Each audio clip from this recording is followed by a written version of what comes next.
ஒரு கான்ஸ்டபிள் வந்து எந்திரிச்சு போங்கடான்னாரு. யாரோ விளையாட்டா சொல்கிறாரு நினச்சிட்டு வந்தா அடுத்த 2 செகண்ட் தள்ளி போயிட்டு பல்லுக்குண்டையை காட்டிக்கிட்டு இருக்கீங்க எந்திரிச்சு போங்கடான்னாரு.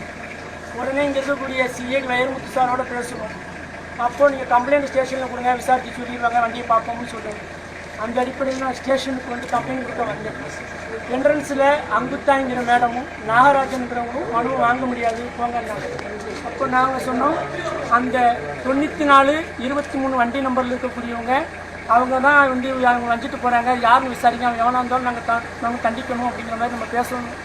ஆனால் அவங்க என்ன சொன்னாங்கன்னு சொன்னால், நீ என்ன இப்படிலாம் பேசுகிறேன்னு சொல்லி எல்லோரும் சேர்ந்து பிரச்சனை பண்ணாங்க. உடனே திரும்பவும் சிஐடி வைரமுத்திட்ட பேசினேன். சரி சுரேஷ் வாங்கலைன்னா நீங்கள் போயிட்டு காலையில் வாங்க பேசிக்கிறோம்னாரு. சரின்னு கிளம்புன அடுத்த நிமிஷம் ரெனீஸ் எஸ்ஏ வந்தார். அவர் வந்து அடுத்த நிமிஷம் பணுவை வாங்கி பார்த்தாரு. பார்த்துட்டு நீ கொடுத்த கம்ப்ளைண்ட் ரைட்டு இந்த வாங்கிட்டேன், ஆனால் எங்கள் ஆலையில் நீ ஏற்று பேசியிருக்கேன், என்ன செய்யணும்னு சொல்லி நாகராஜன், ரெனீஸு, அங்குத்தாய் அவங்க 3 பேரும் உள்ளே வச்சு எடுத்துனாங்க.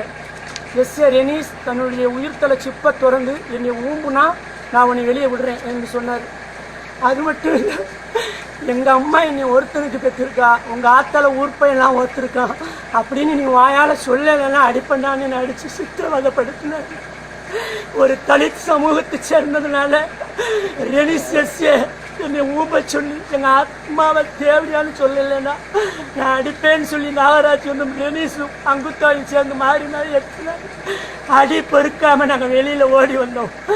ஓடி வந்தவங்களை நாகராஜனும் 2 ஊர்காவல் படையை சேர்ந்தவங்களும் தரதர நாய் மாதிரி இழுத்து உள்ளே போட்டு திரும்பவும் போகிறீங்களான்னு சொல்லி சட்டைகளுக்கு அடித்து விலங்க மாற்றி எங்கள் உயிர்த்தலத்தில் அடித்தாங்க.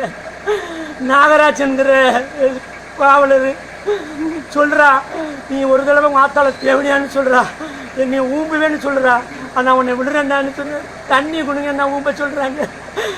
மோசமாக நடத்துகிறாங்க. பத்திரிகை ஊடகங்கள் தயவு செய்து தாழ்த்தப்பட்ட ஒரு ஆணையம் ரெனீஸ் மாதிரியான ஆட்கள் நாகராஜன், அங்குத்தாய் இவங்க 3 பேர் வேலை நடவடிக்கை எடுக்கணும். இல்லைன்னா நான் சூசைட் பண்ணி சாவேங்கிறது அந்த நேரத்தில் தெரிவிச்சு